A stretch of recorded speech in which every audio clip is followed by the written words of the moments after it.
Welcome to the Hero Hub podcast, where we explore the journeys of the industry innovators, trailblazers, and game changers who are shaping the future of vehicles and equipment. Whether you're here for cutting-edge tech, business strategies, or simple love of the ride, this is where you'll find the inspiration to fuel your journey. I'm Dan Atterbury. I own Heartland Marine and Motorsports. We're located in central Alberta, about 30 minutes east of Red Deer. We're kind of out in the middle of nowhere, but it kind of works to our advantage because we're surrounded by farmers and a couple small lakes. Is there a lot of riding in that area?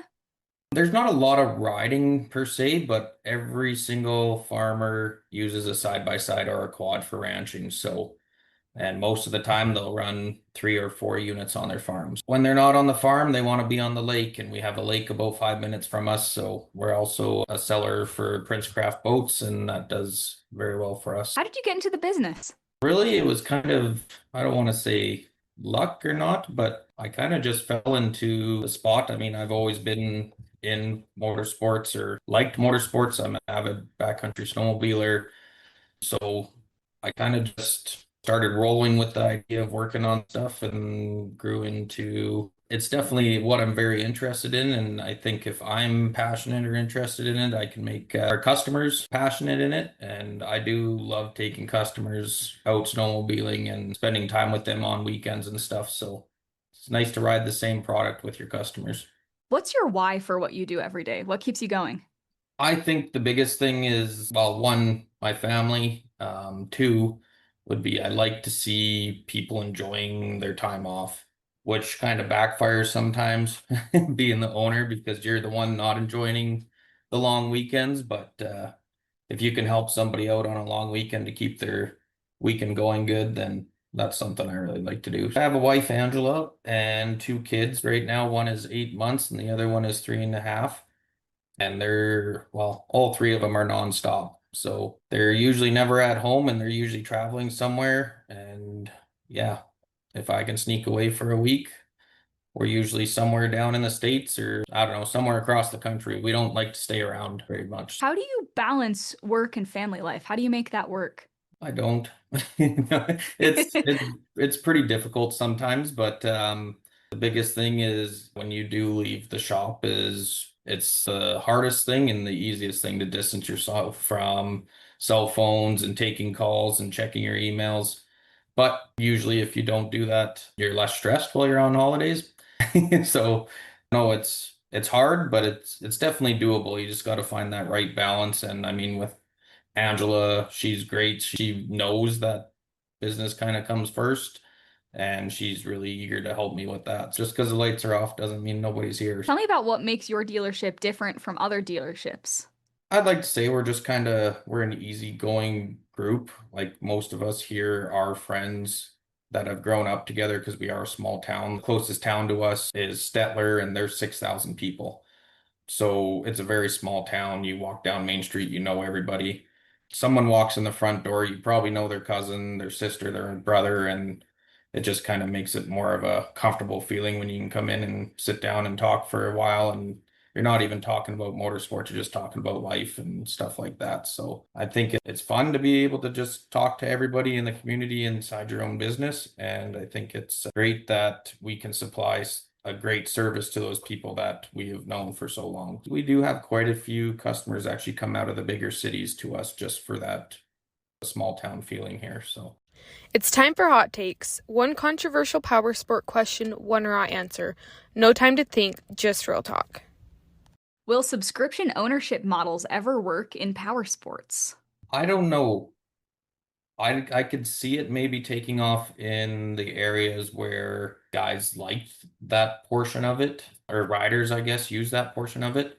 In our area, most of the time a farmer doesn't want a subscription every year, and they're not paying for a GPS because if they're lost in their own field, they're probably not in a very good spot. So the subscription-based stuff, I like the idea of it for the technology and stuff that they're putting into these products, but I don't know. Eventually it's going to be there. We're going to have to use it one way or another, but I don't know if it's going to take off very well in the rural communities very quick.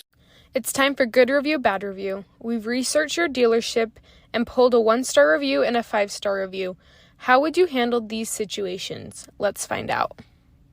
So here's our 1-star review from AJ. Bought a used motor from these guys, and there is no way I would recommend anyone else to shop here. Long story short, I was promised the motor had been gone through and it hadn't, and I'm still fighting with it. Steer clear. What do you do when you get a review like this?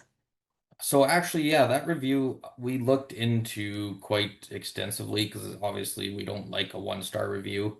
We'll definitely dig into anything, even if it's a 5-star review, I still follow up with the customer. But like that specific one we dug into, and technically that customer did not even buy anything from us. So it is very hard to justify looking at some, like you can go on many different dealerships and you always see 1-star reviews because sometimes not everybody has a good day, or hey, maybe a salesperson inside that dealership was having a really bad day or something. But even other 1-star reviews or 2-star reviews, I specifically as an owner will dig into those reviews, contact them and try to figure out a solution one way or the other.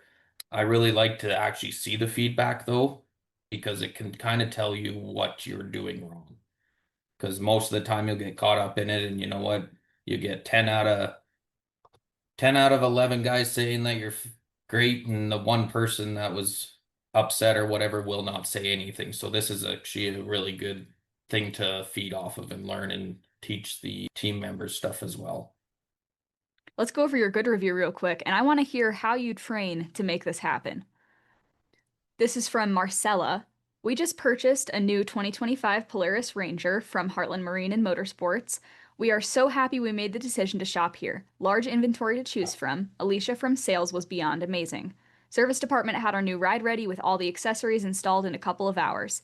This dealership and staff go above and beyond for their customers. We give the whole team a 5-star plus. Yeah, so that's really like I said, great feedback. We know that our sales team is doing an outstanding job there. Our service department, in that case, I guess we're lucky enough that we have a large enough inventory for accessories and stuff that we can outfit a unit in a couple of hours and have a customer out the door the same day with all the accessories. But yeah, like just having in the service department, it's very hard to have that free time to facilitate someone that walked in the door and decided to put on 10 different accessories. My biggest thing is having everybody trained, and I even actually have some of our salespeople training or trained in installing accessories. And that just kind of gives them a better feel of what's underneath the dash on a machine, where everything is, how that accessory works, how that accessory installs. And then when a customer asks you a question of, well, where's the fuse for that light bar or anything like that, it's very easy for them because they've installed it. They know where all this stuff is. And it also relieves a little bit of pressure off the service department. If they're very backed up, then our sales team can kind of go in and take care of themselves. But yeah, our service department, they're great guys back there, and we run 2 to 3 high school students, and they are our main guys that we get to install accessories. So we kind of teach them from when they first start here to when they become a journeyman on how we like to see the customer's perspective at the end. What's something that people don't see behind the showroom floor? I would say probably the amount of hours that our manager or myself that we actually do put in. The doors are open at 9 and they close at 5:30, but we're like I'm usually here. Some of our managers are usually here till 6:30, and we start here usually around 8:30 in the morning. So there is a large amount of hours, and just the organization of everything running through the back. Like if someone in that case wants to put accessories on and you have 5 jobs lined up for that day, one of those jobs is getting pushed off. So, I mean, you got to have it pretty well organized to not have that customer that scheduled that appointment for that day to be waiting a couple extra hours just to facilitate a sale. There is a ton of stuff that goes on behind the scenes that a lot of people don't notice when they walk into a showroom and just see the nice machines and accessories sitting on the walls. You could go back and tell your past self one piece of advice. This could be personal or professional. What would you tell yourself?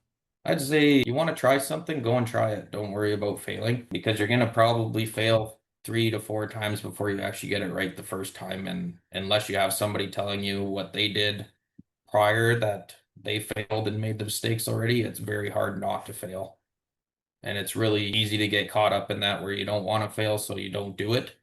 And yeah, for the longest time, I didn't want to just jump in and spend a ton of money and maybe not make any money. At one point, you just jump in, spend the money, and well, if you don't make this work, it's kind of pooped. So we're just going to keep failing and making it work. Let's talk about changes in the industry. So at this shop, we've been in this building since 2014. So Okay, it's been a little bit. so it's 11 been a little years. bit, but we also run other dealerships and we've been running those since 2011. I think the biggest change is the perspective of what a customer wants to see. So in Polaris's world or Can-Am's world, they have these really nice fully cab units. The units are very expensive now, and a customer wants to see that money go a long ways. Now, Polaris and Can-Am have done a very good job of making those machines very robust in what they are, but they are not a vehicle, and a lot of times customers want to see vehicle quality out of these things. So there's a fine line to kind of sit on with that. But as far as like the industry goes, there is a lot of new brands coming into the markets. They either stay or they don't stay. That's kind of motorsports, especially boats. They're very volatile, I guess you could say, especially here in Alberta. As everybody knows, oil in Alberta, it can go up and there'll be a lot of money being spent. And then in 2 months, it could be down and everybody's kind of hanging on and counting their pennies. So Yeah, that makes for an interesting customer base, an interesting, I guess, selling and buying experience, huh? yeah, yeah. Yeah, because your farmers are always going to be around, and there's nothing wrong with it. Farmers are frugal and they like to make sure that their money's being spent properly. We'll get the couple oil field guys that, you know what, they just got a bonus from the oil field and they're going to spend it on a side by side, so they don't care what it's going to cost. They want what they want, right? So Can you share a memorable customer story that's really stuck with you? actually, so one that's kind of really stuck with me, I guess.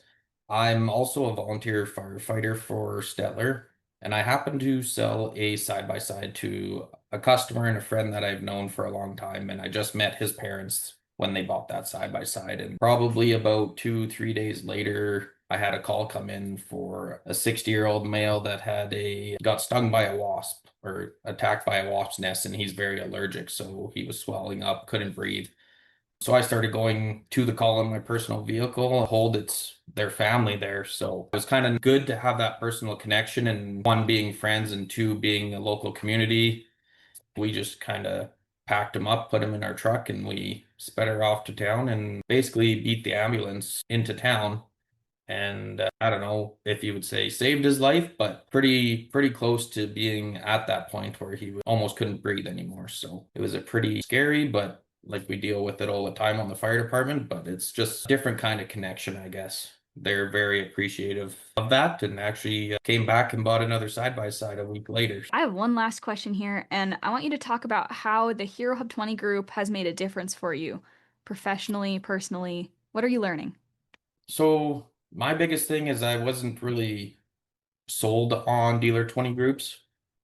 I kind of thought it was a large amount of money to spend because some of the 20 groups are $25,000-$30,000 a year. So once I heard about Hero Hub, I was like, well, you know what? This is not a very large investment to try.